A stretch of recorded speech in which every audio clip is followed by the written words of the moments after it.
Hello and welcome back to Stop and Go F1 for this, our preview for the Singapore Grand Prix. And there is a lot to get through today. We've got a whole load of news.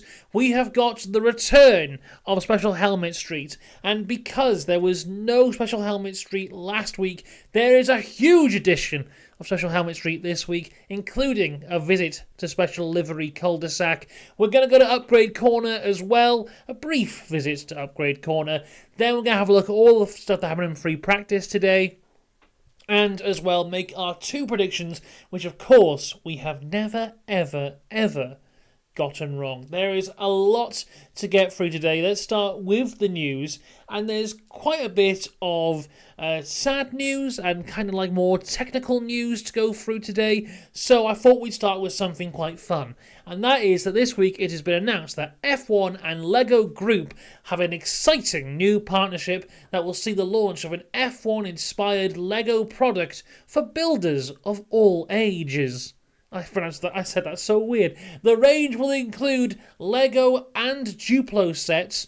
So Duplo for younger children, and then Lego for the adults. The adult Lego. They've also announced that they will be making Lego sets of each car, but they haven't announced what the actual products are going to be. That will come out later on in the year. This is something that very much excites me. I should have brought. I have many Lego F1 cars. None of them in this room. I've got the big McLaren from a couple of years ago. I've got a small McLaren. I've got a small Mercedes car.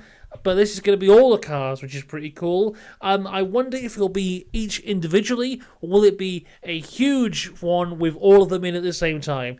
Either way, it will be ludicrously expensive and will be going on my credit card. So that's fun when it comes later on this year. Well, not this year, next year, 2025, that's expected to come out. But nonetheless, very fun. Unless it is, if it's circuit outlines, I'm going to be really disappointed in everyone involved.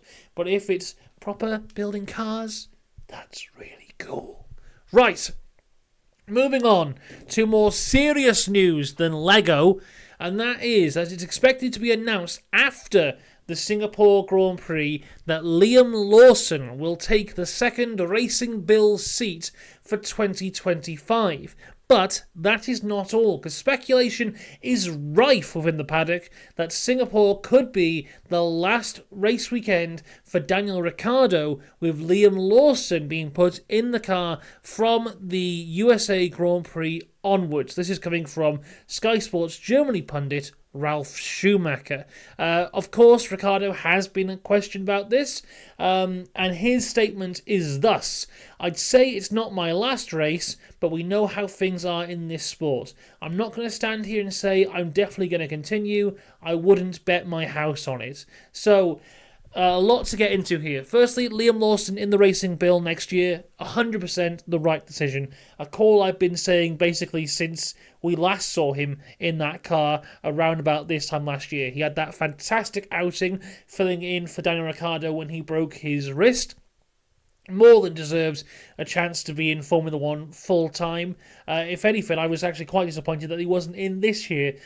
So I think putting him in the car, the complete right decision. But of course, putting someone new in the car means that someone current has to leave the car. And if the choice is between Yuki and Daniel, I think, on paper and in real life, Yuki has been better of the two. But it's not as drastic as it is in some other teams, I don't think Yuki has embarrassed Ricciardo in any way, and I don't think Ricciardo has had a bad year. I think towards the start of the year, you could say he wasn't doing well, but as we've gone on, he's got better and better, and I think he's on a pretty level playing field with Yuki Tsunoda right now. But that is the issue, Daniel Ricciardo, quite a bit older than Tsunoda, quite a bit more experienced than Tsunoda. You would expect him to be quite a considerable level better than Tsunoda is. So I think it's a hard decision to make, but probably the right one here. The interesting thing is Ricciardo going to be leaving the team as of this weekend? And honestly, I hope not, because I don't think it's a situation like Williams with Logan Sargent, where Sargent was never going to score any points and was costing the team a lot of money.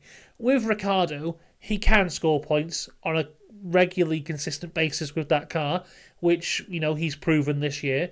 And, of course, he will have crashes every now and again, but so does every driver. It wasn't like a Sargent level when his bill was massively high on the crashes that he was doing.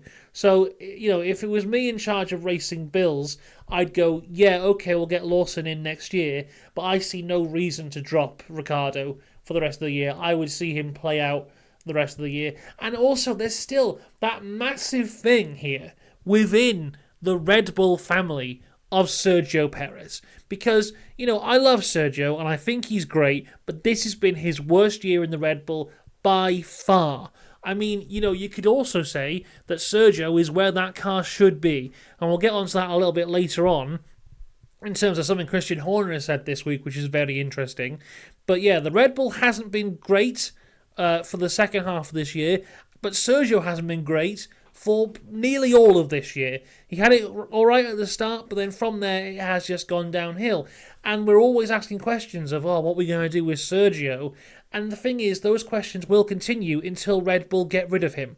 Because if they keep him for next year, this exact same thing's going to happen again, and we'll have the questions of what's happening with Sergio. And the answer seems to be all the time, drop him for Ricciardo. So Ricciardo's in this really, really strange position right now, where they're saying, we're not too sure if he's too good enough to be in the racing bill. We might swap him out for Liam Lawson. But at the exact same time, they're going, well, if Checo goes, he's the replacement in the big team.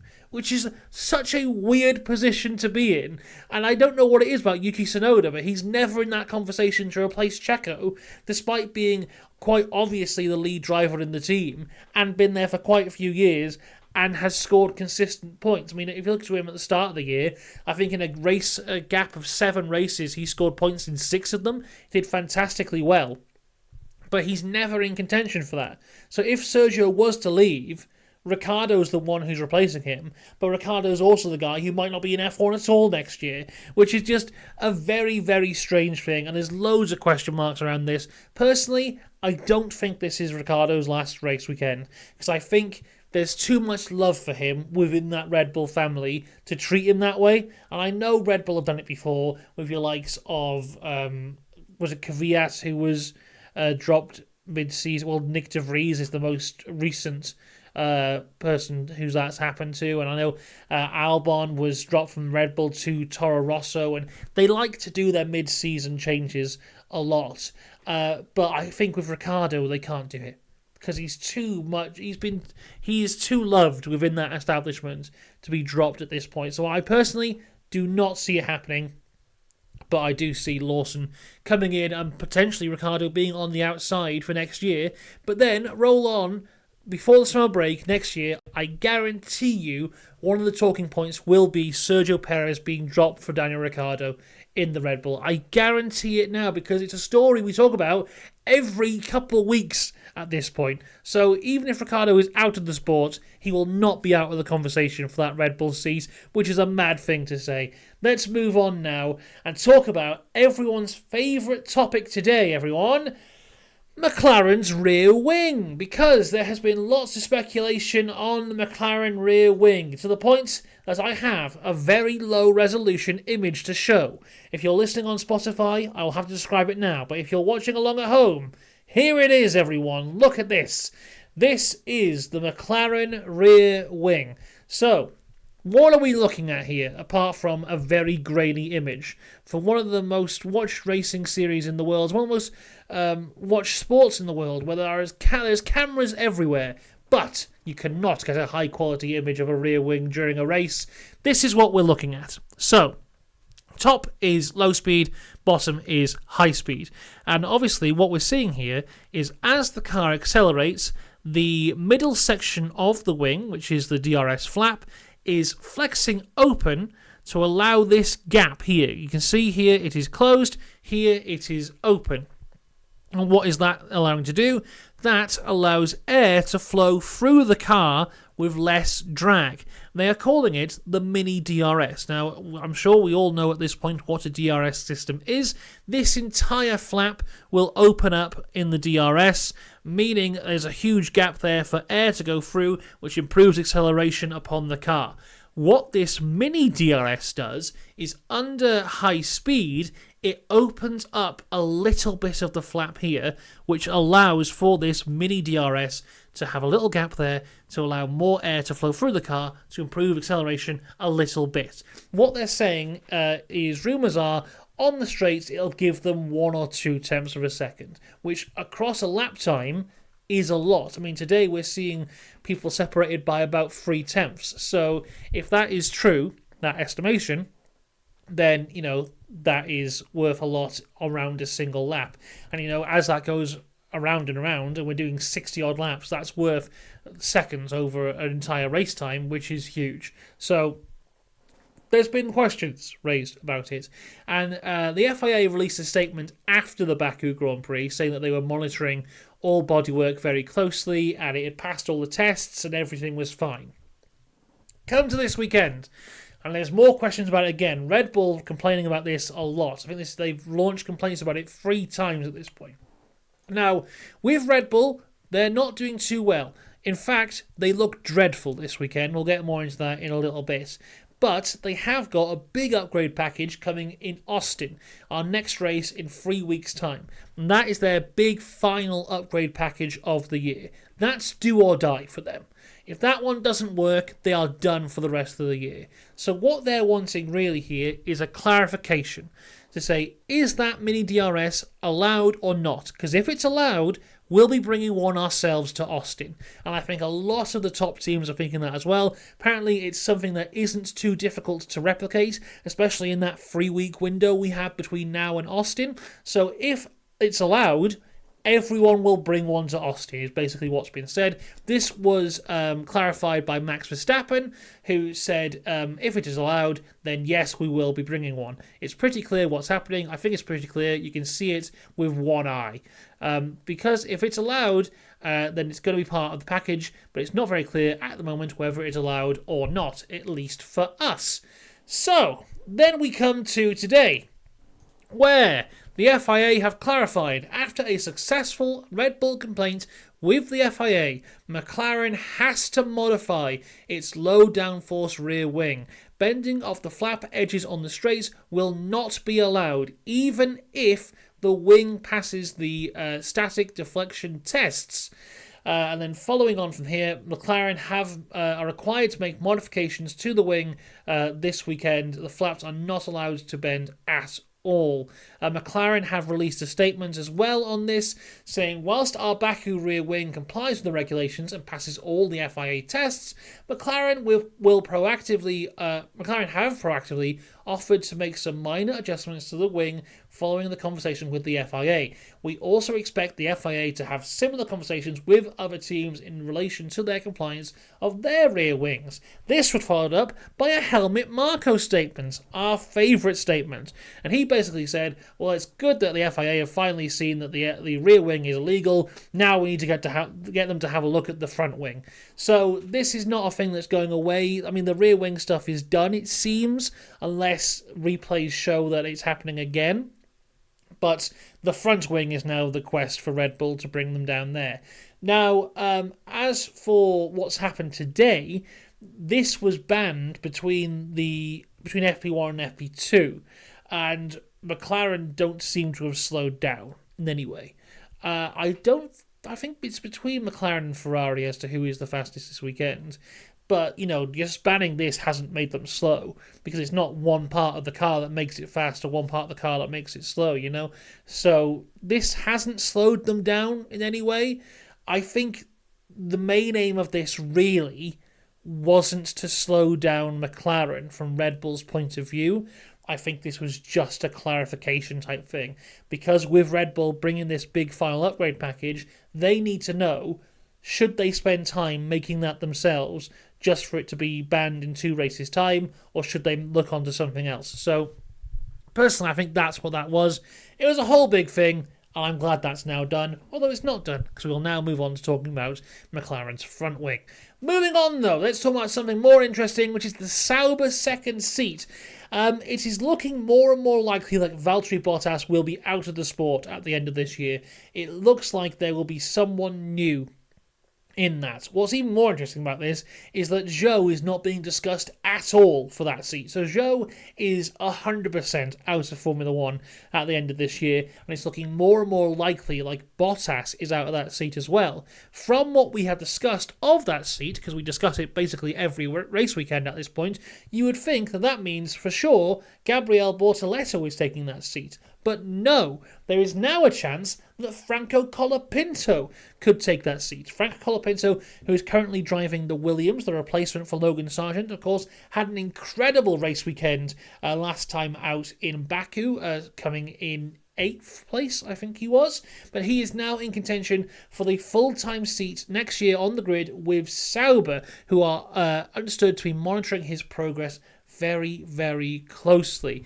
James Vowles has commented on this, saying he would support Franco Colapinto in any contract talks he would have with Sauber. He went on to say, I want a place for him so he can race in 2025 and ideally in Formula One. We will see if we can find a way to work with Audi/Sauber in this circumstance. So, now the battle is between Bottas and Colapinto. And honestly, I don't see this one being resolved soon. I think this will be very much like Sargent's seat was last year, where I think we could finish the Abu Dhabi Grand Prix and not know who's getting that seat, because I think this entirely goes down to where does Bortoleto finish in that F2 Championship, and of course, how does Colapinto do from here? Because yes, he did fantastically for Williams last time out. Between Bortoleto and Colapinto, personally I feel Bortoleto is the better driver, and I would go for him. If Bortoleto wins the F2 Championship, I don't see Sauber turning him down from there, especially with the backing of Fernando Alonso on there as well. There's the McLaren connection, and McLaren have said it's okay for him to go. So this is a really interesting seat now. It's two young, hungry drivers who want to be in Formula One fighting out for that seat, and it's a really good one to watch because, you know, sometimes when we get two young drivers fighting for a seat, they're normally maybe in like both in F2 when they're fighting. But here we have one driver who is who's been dropped in the Williams seat. He's fighting in F1. Bortoleto's in F2, and they're both now fighting for this F1 seat. So that's really interesting to watch from there. If I had to place a bet right now, I'd go on to Bortoleto being in the Sauber next year because I think he is something really rather special. And I look forward to seeing his future, hopefully, in F1.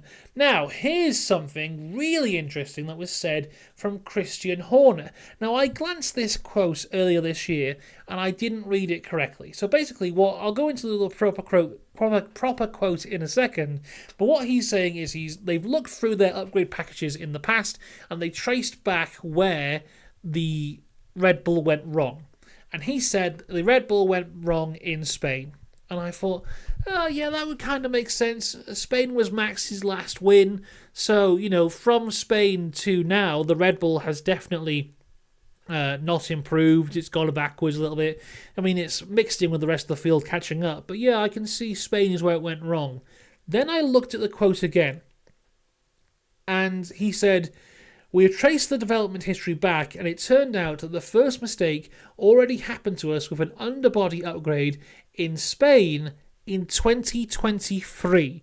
So it wasn't Spain this year, Max's last race win, it was Spain last year.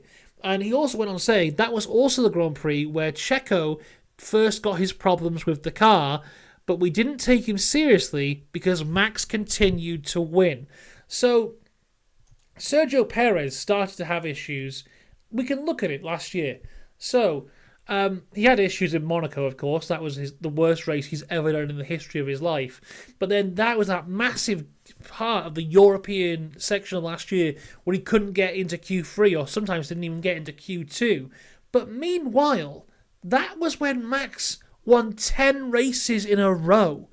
And I think, you know, obviously Christian Horner will always big up Max as much as he can. But this is incredible.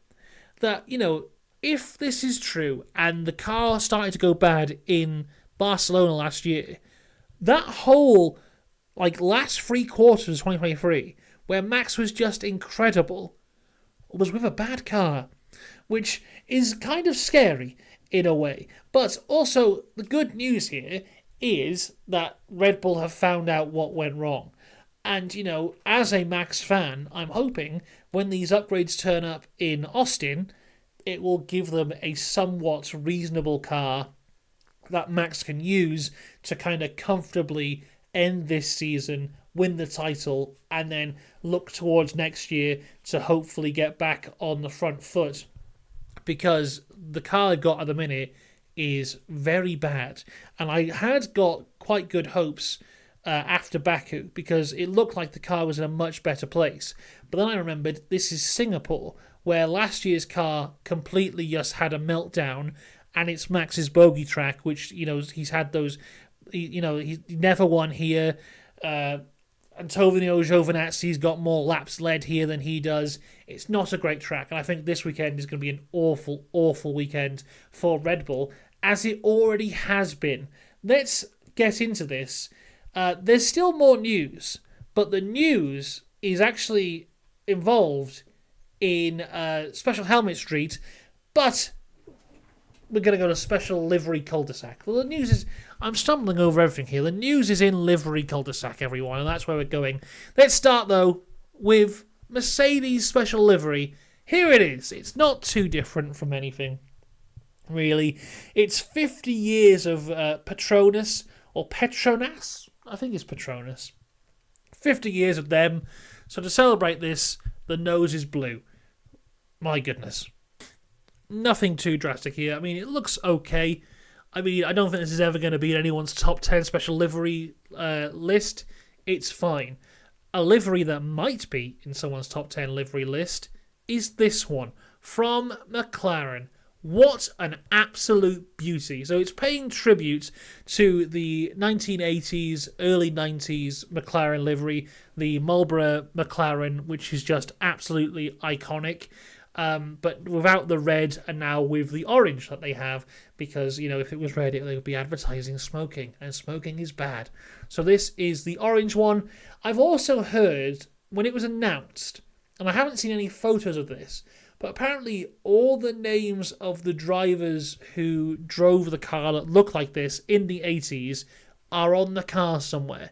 I've seen no photo evidence of this at all, but apparently they are. So either I've been lied to or I haven't seen it. Either way, that means that names like Senna and Prost and Keke Rosberg and Niki Lauda are on this car somewhere.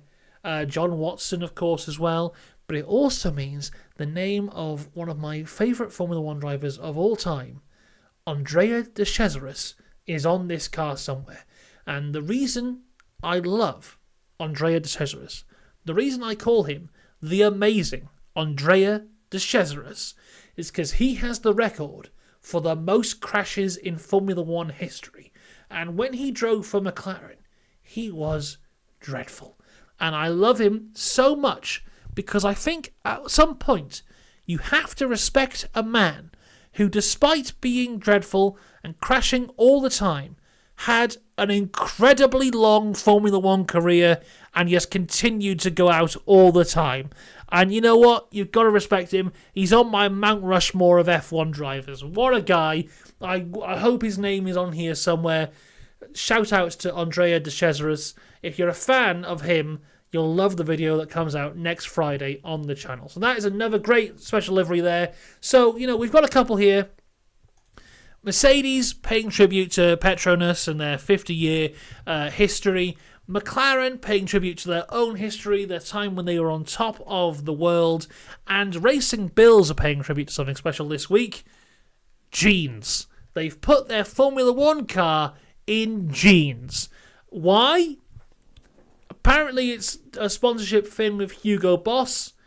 I mean, realistically, you'd think this would better suit the Grand Prix we're having in 3 weeks' time in Texas, and maybe they carry this over to Texas. When I think jeans, I don't think Singapore. But here we are. I haven't got the best photo for this here, but there's two zippers on the side.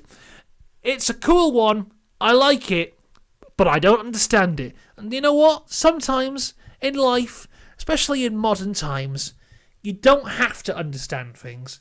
You just have to respect them. And I respect the jeans-wearing Racing Bills.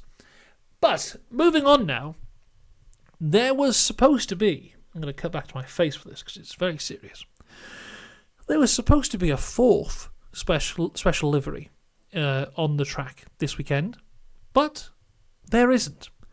Red Bull have had their whole thing this year of 20 years of Red Bull, and we've seen their special liveries throughout some of the races already this year. And there was supposed to be one here this weekend, and I think there's supposed to be one in Texas as well. But there won't be. And there has been a statement on this. So here is the statement from Red Bull. And I can show this on the screen. You can read along with me if you want. Read along at home. Unfortunately, when we came to testing... Oh, I've already messed up the reading. I'm so sorry, everyone. We've got to start again. Unfortunately, when we came to the testing phase of what some Rebel Customs designs could look like in real life on the RB20, we found the paint used to create these bespoke full car takeover liveries added unforeseen and undue weight to the bodywork of the RB20.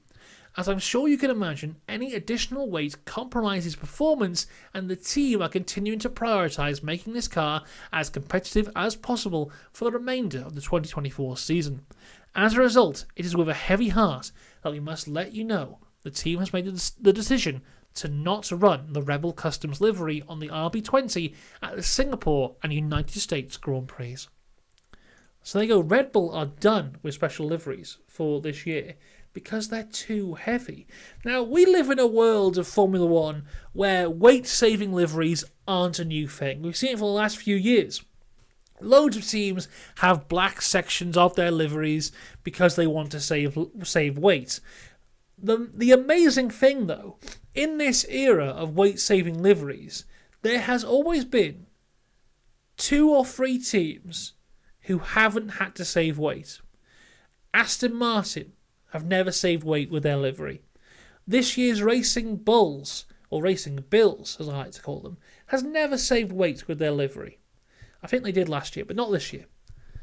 And Red Bull, from day one, have never saved weight with their livery and have dominated the sport whilst doing it. It's always been a little bit of a flex for them that they don't have to do this carbon fibre weight-saving liveries, and they're still going to beat everyone. So for them to pull this shows truly how much trouble the Red Bull car is in right now. And when we look at the results of practice so far, you might as well have run the livery because you're nowhere. The wonderful thing is, we do get to see what the livery would have looked like, because F1 Academy is on this weekend, and the Red Bull associated car in Red Bull Academy is running what the special livery would have looked like. So here it is, and it looks quite nice. It's a throwback to one of their old camo liveries that they used to have at like testings and all that kind of stuff. It's a cool looking car. That's what we would have had this weekend. That's what we were deprived of. And the thing is, I'm looking here, there's an awful lot of black on that car, which they could have just had as carbon fibre and saved weight. I imagine maybe it's the white paint is quite heavy, but if white paint is heavy, look at this McLaren. It's mostly white. So Red Bull in a very, very, very bad way at the minute. I don't know what the Texas one would have looked like. I'm going to quickly pause the recording and see if they announced it before they cancelled it. I don't think they did, or I couldn't find it in a 2-minute Google search. But yeah, so that is what we should have had, but we don't. And that is now the end of the news. And it's time for Special Helmet Street, everyone. It's back, starting with this. It's Alexander Albon. And he has got this helmet, which looks kind of cool. It's got this big golden dragon on it, popping out of little holes. And you think, oh, I'm sure that golden dragon popping out of holes is what is also on the other side of this helmet. You're wrong! It's this little man! I don't understand it. I don't know why, but there it is. Moving across to Zhou. There's a cat. I believe it's his cat. His cat is on the helmet, and it's all a bit silvery and shiny for under the lights. It's very nice. What's also nice, Lando Norris's helmet. It's kind of a 50-50 split here. Carbon fibre up top with kind of this kind of oil spill colour thing at the bottom. Personally, I would have preferred it if it was this all the way across the entire thing. But nonetheless, very nice helmet. Oscar Piastri has gone for this kind of diamond design. Reminds me of the 10 million subscriber play button thing you get from YouTube, but with Oscar Piastri written on the outside. Once again, looking good. Nico Hülkenberg has gone for what is kind of like a basic Singapore design. Here's kind of outline with the shiny stuff in there as well. Yuki Tsunoda has this fantastic dragon, like a Chinese dragon type helmet there, looking really good. And finally, Daniel Ricciardo. Look at this. This is absolutely a thing of beauty.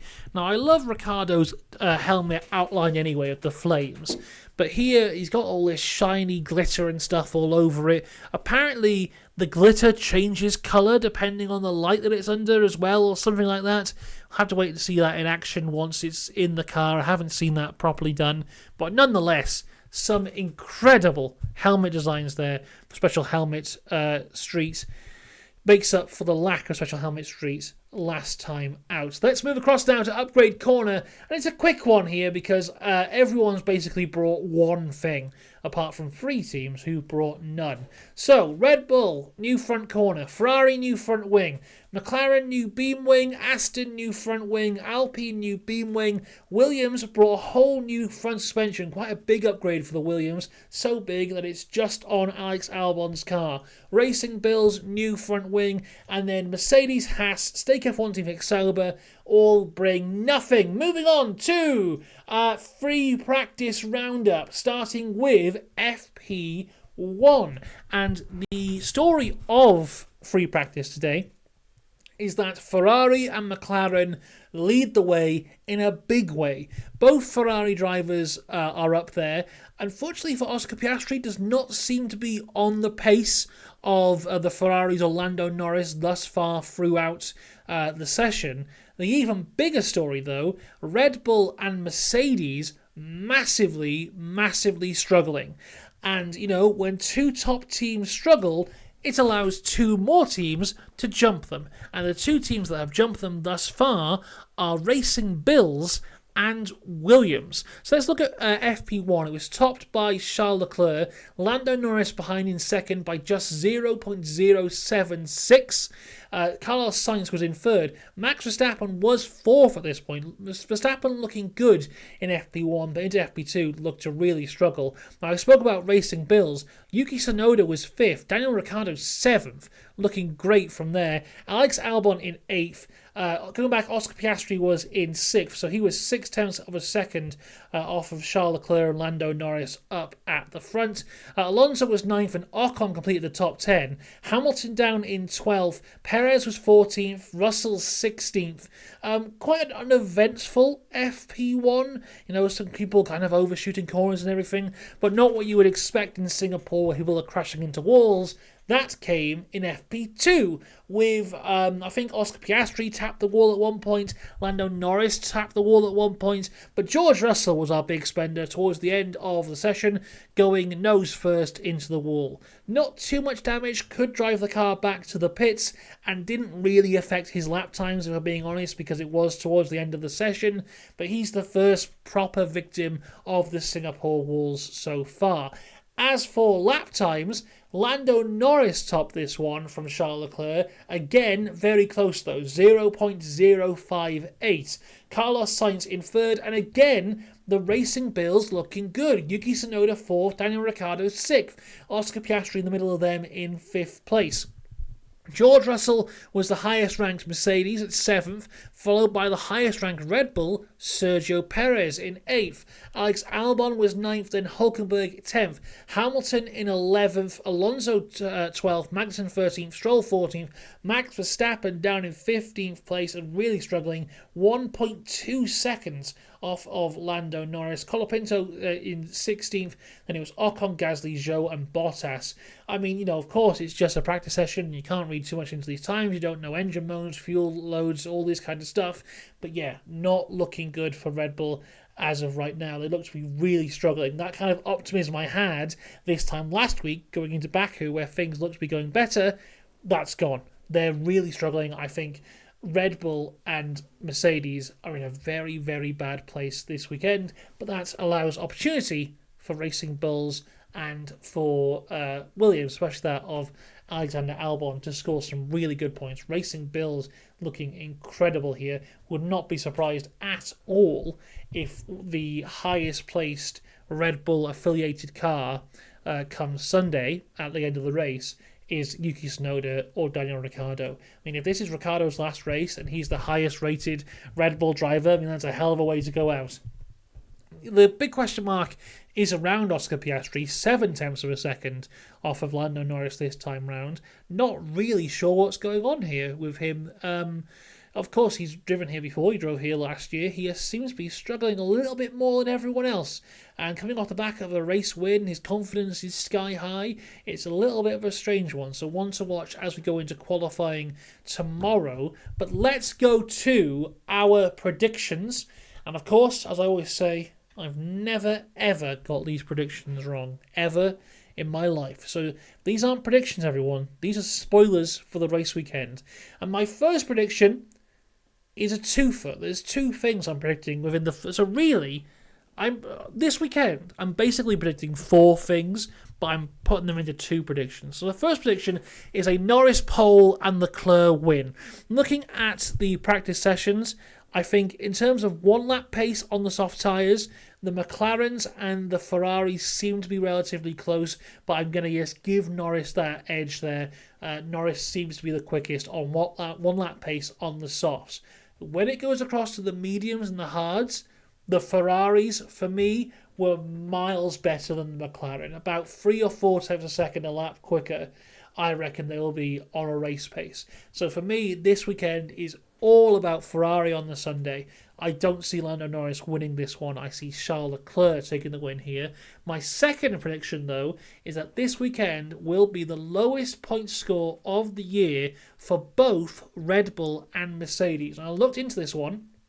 Their lowest point score so far this year is 8 points for both teams. Red Bull scored 8 points at Monaco. Mercedes scored 8 points in Japan. So I am saying that both Red Bull and Mercedes will score 8 points or less this weekend. It is not looking good. Of course, things can change. Lots of setup changes will be happening overnight going into FP3 tomorrow. And then, of course, setup changes can happen between FP3 and qualifying. We saw that last week with Max Verstappen, where he made his car considerably worse. So there you go. That is everything in the preview this week. A fun-filled preview which only took nearly 40 minutes to get through. My goodness. We'll be here all week, by the way. Coverage of qualifying will be out tomorrow. Then the F1 race on Sunday. We'll also have coverage of all things F1 Academy. That'll come out on Sunday as well. And the race weekend where Abby Pulling could become Formula 1 Academy champion. So that is one to make sure you don't miss there. Then, of course, driver ratings will be out on Monday evening. As for that, make sure you just enjoy this race weekend. Even if you are a Mercedes or Red Bull fan, enjoy this one, because after this, there is 3 weekends in a row of no Formula 1, although there will be loads of content on the Stop and Go F1 channel, so don't miss out on that. But there will be no Formula 1 for 3 weeks after this, so just enjoy this race weekend as much as you can. I'll be here to enjoy it with you. I will see you then. Until then, though, have a good one. I'll see you later. Goodbye.